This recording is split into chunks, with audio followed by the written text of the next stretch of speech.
In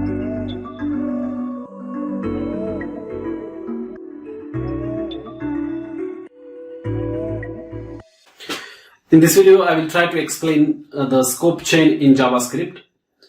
So let us try to understand this with an example. We have got this variable a which I have declared here. Then there is a function x which starts here and ends here. We have called this function x here. Inside the function x, we have declared variable b with the value 20.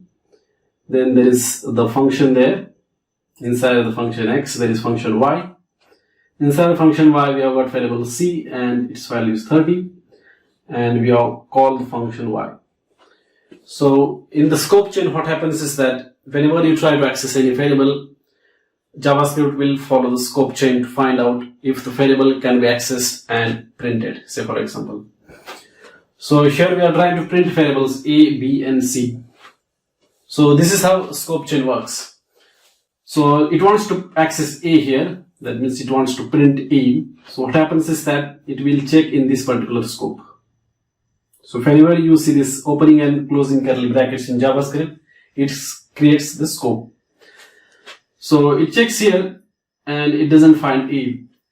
So at this point of time, it doesn't throw error. What it does is that it checks the lexical environment. So lexical environment means it will go and check these curly brackets. Okay, so this is the lexical environment for this particular function.